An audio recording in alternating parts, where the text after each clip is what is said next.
Hiking for us is probably one of the best ways to completely immerse yourself in a place. And this one is going to be all about that. So it goes without saying that there'll be many tall trees, epic views of the valleys, the flora, the fauna, and maybe some friendly bears. But let's not forget that we are still in Japan. And boy did Japan make its presence felt in the dreamiest of ways. Rusty old wooden water wheels? Check. Smoky tea houses in the middle of a dense forest? Check. Fresh stuffed buns that kinda took us back to Bangalore's bakeries? Check. And the most quintessential Japanese towns that completely belong to a Studio Ghibli movie? Check. I think you guys are getting a drift of what we're trying to say here. Welcome to the beautiful Kiso Valley, everybody. And today we'll be hiking the 400-year-old Nakasendo Trail.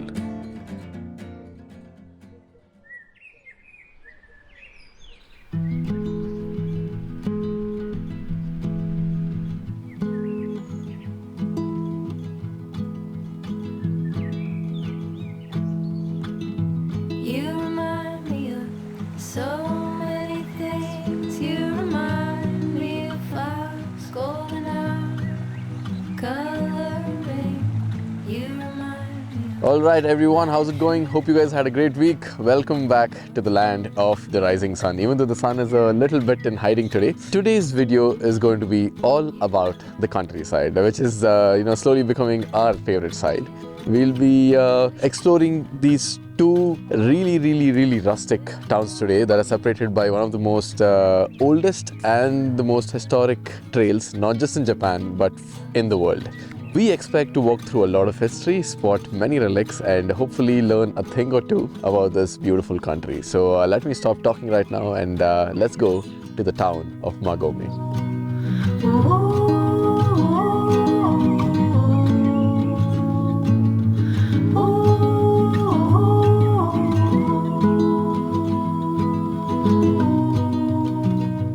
Welcome to the postal town of Magome. I mean, it cannot get more romantic than this because the charm per square inch here is off the roof, like off the freaking roof. So Magome used to be a postal town, and postal towns were these towns that were set up about 500 years ago in most of the important trade routes all across Japan. And what they were for is basically for the traders and the travelers to come and rest here overnight and kind of catch a breath. Back in the day, this place used to have a lot of ryokans, which were basically guest houses for people. And now most of these ryokans and hyojins have been converted to either Airbnbs or hostels, and maybe some have been converted into museums. Now, all that aside, the romance of this place, man, like seriously, these brown wooden buildings surrounded by these mountains and these water wheels cannot get more Japan than this.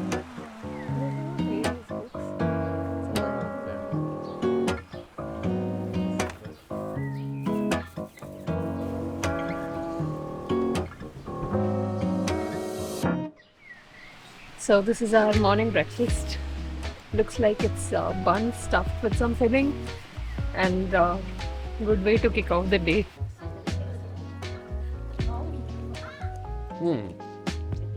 This is the greens one. I don't know what kinds of greens these are, but they taste really good. Good breakfast, very light. It has a seaweedy taste to it. I'm pretty sure there's seaweed in here. Yeah? No? Yeah, it might be. No? I felt like something different, a flavor that I've never felt, tasted before. Yeah, this is a vegetable bun, stuffed vegetable bun. You can't see the filling, but once I bite in, you will. So there's chunks of mushroom, little bits of cabbage, and some onions. This is a nice, juicy bite. I like the vegetable one more. Me too. I think I'll take some time to get used to the seaweed flavor. We are right now in a traditional ryokan that's kind of been restored like the way it used to be 500 years back. There's an area where maybe they used to make some tea and some space in the first floor where I guess the travelers could, rest or sleep overnight. It gives a good idea of what maybe it would have been like 500 years ago. We're not entirely sure, but we think these signs are probably restored from the Edo period. And back then the shogunate, which the samurais were a part of, they used to have a lot of these rules and they would be put up at the entrance of the village. So we think these might be signs from there. Okay, everybody, I think it's time to start that part of the trip that we've been enjoying a lot lately, which is hiking, and especially hiking in the countryside. We've done it in Iceland, we did it in Bali, we also did it in Kerala, and I guess now it's time to do it in Japan. So here we are in the Kiso Valley, which is around the central portion of Japan. And the plan today is to hike from the coastal town of Magome that we just saw all the way to the next postal town, which is Sumago. We've been told that it's a 2 hour long hike, relatively easy. It's got a lot of Japanese character and, of course, the beauty of the natural elements. The weather is crispy clean right now, and the reports say that it's going to turn as the day progresses. So we don't want to waste any more time and we want to get on with it. So let's go. Is it already Monday? Cause I'm tired of the mundane. Could you just come and take my hand? Take me to a foreign land. I think we're on the same page. 5 minutes into the hike, and the jackets are going in. We came in thinking it's going to be cold and cloudy, but as we've learned from the past, weather reports are not to be trusted. So the jacket is going in, and we are going up. With you, let's run away. Look at take it one way.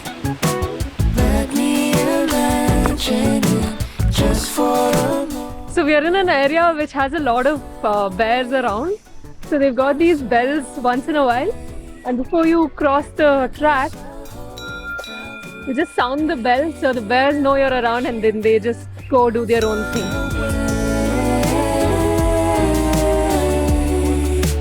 Let's run away. Let's run away.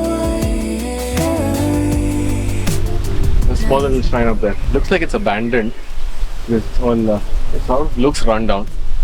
A lot of all these small quintessential Japanese things that are there around. I don't need a lot, no forget-me-nots, but maybe a place that's cold so you could hold me close. Throughout the trail, we are seeing that there are a lot of these rest houses that are absolutely free to use, and in some places there are also these small private gardens which you're allowed to enter and then explore for no charge. So we're standing in front of one such garden. It says free garden. You're welcome, but nothing special. But yeah, it's a really, how do I put it, soulful trail because of all these small things. So now we're going to go forward. We still have about 5.5 kilometers of the trail left, and as always we're running late, so let us march forward. Mister, can you stop for me? I ain't got much besides this guitar. Back a ways you'd find what else I own in the trunk of that damned old car. We just came across this old shrine in the middle of a forest, and we know it's old because all the stones, it all looks like moss-ridden and weather-beaten.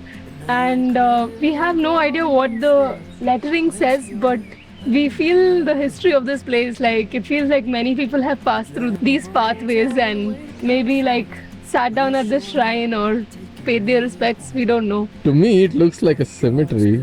Is it? I don't know. Oh, it could be though. Okay, we at this point we have no idea. We're just speculating. I'm So. aiming for a holler in the hills of Appalachia. No, sir, you wouldn't know the name. It's pretty evident. Hello, konnichiwa. Yeah.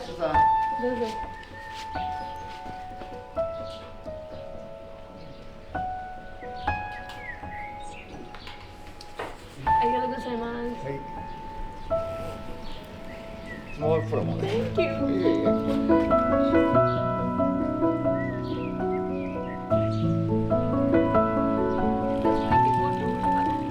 We are at the halfway point of the Nakasendo Trail, and we stopped by this tea house. It's called the Tate Tea House. Basically, you have an old grandpa who has a house / a tea house here, and the house is open. You can walk in. It's open for travelers all year round, and you can walk in, have a cup of tea. He gives you candy, some pickled plums. He's really sweet, although he doesn't speak much English. It's a nice place because a lot of travelers gather, and you can chit-chat with people from different places, and it's completely donation based. So if you're at the Nakasendo Trail, make sure to stop by this. You'll definitely pass this place.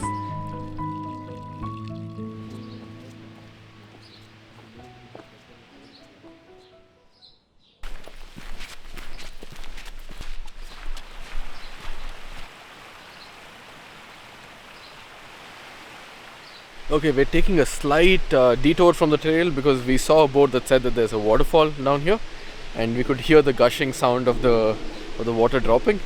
So we're thinking we'll just go down and check it out. Got this whole space all for ourselves.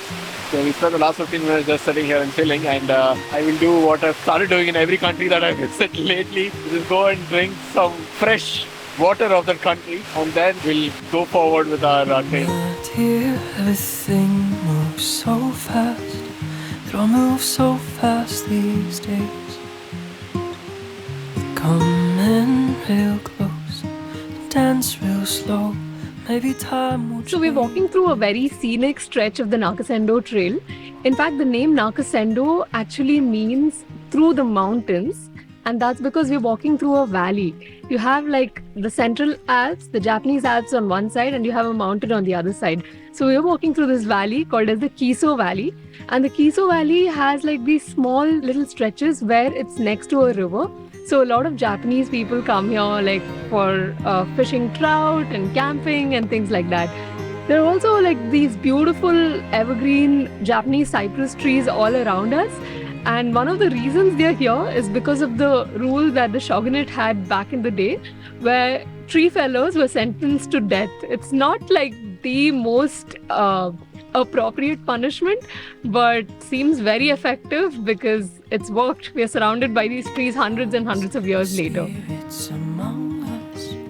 We will toast the coming year. It will surely come before we know it. Okay, people, I think we're close to the end of our trail here. We have almost hit the town of Sumago. What both Pooja and I loved about this hike was, apart from all the natural beauty, there were these small hints of Japan thrown in every few meters, be it in terms of the small wooden huts, or the water wheels, or the sakura, just blossoming. All of that made this trail really, really special for us. Now that we've hit the town of Sumago, the plan is to explore this town and then maybe get ourselves some a late lunch.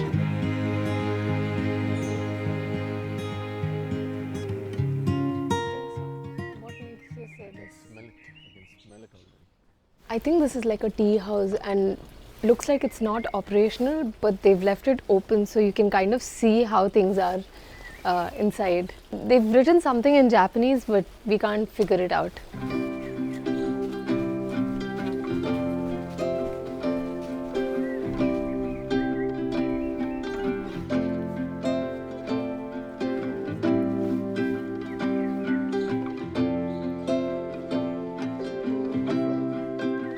So we've hiked up to the town of Sumago, which is one of the oldest towns on the Nakasendo Trail and also the best preserved. This town kind of feels like a postcard. It is so scenic and it is so darling.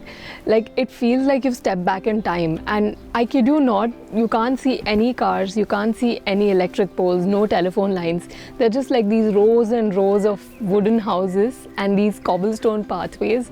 And it's so magical. You feel like you're back in the Edo period.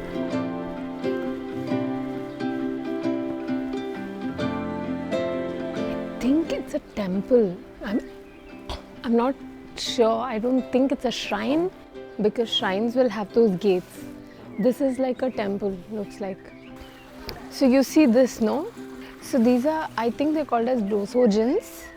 Basically, you have like these small pieces of rock which have like either like a Buddhist figure, or here it happens to be a couple, and usually it's supposed to be good for travelers. It's supposed to protect the travelers and make sure the journey goes safe.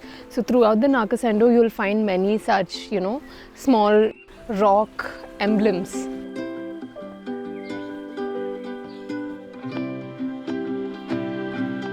I think it's shut, or we don't know how to open the door, but I guess it's mostly shut. Maybe we were a little late. No problem, at least we got to ring the bell.